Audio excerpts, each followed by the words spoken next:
it's Jenny. It's Chris. Okay, take 37. At this time, we're going to get it. Okay, we had viewer mail about wood flooring, so there's a lot to cover. So you might have to swipe over to get all the info, but it'll be worth it. One thing that I do want to point out before we get started is COVID has forced a lot of prices to go up. Wood for sure is one of them, so wood flooring prices are on the rise, so keep that in mind. Okay, so for flooring installs, we have a site finish, meaning we take raw wood, we install it in the house and finish it in the house. We have an engineered product, which is a veneer of wood on top of a man-made substrate. And then we have a pre-finished product, which is just like these boards, but it's finished in a factory and we install it in the house. Okay, so what are the benefits?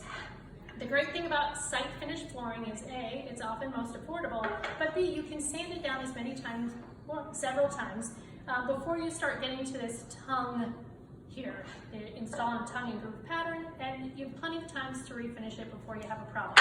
Engineered, maybe not the case. The wear layer might be very thin, so you might not be able to refinish it very often.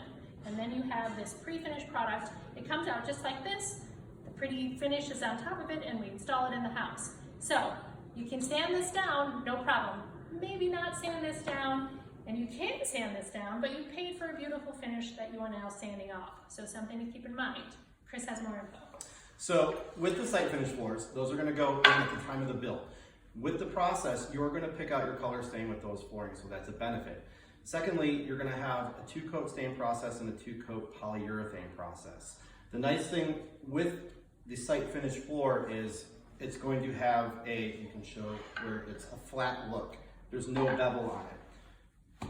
The pre-finished floor will have a little bit of a bevel. So what we've discussed in the past, with humidity in the winter, you're going to get gapping on both of these floors. You might see it a little bit more in the pre-finished floor. Pre-finished floor, that's going to be a choice of colors, so you're not going to be able to pick your own color. This will have 9 layers of poly on it. The nice thing with this is if you scratch the floor or damage the floor, all you have to do is replace a plank, same color, and it's seamless. With a site finished floor, if you damage it, you're going to have to redo the whole floor. You can't just stain in one little area, it will not look consistent. The one thing with the engineered flooring, you might be able to refinish this, as Jenny said, maybe one time. The nice thing with this is as you get in a larger plank, 6, 7, 8-inch plank, this will not gap and move as much as you will on these floors. So the larger plank you want, you're going to be looking to do this. So it could be price, it could be design, it could be humidity. A lot of things to keep in mind when you're deciding what type of flooring to put in your house. See you Have a next day. time.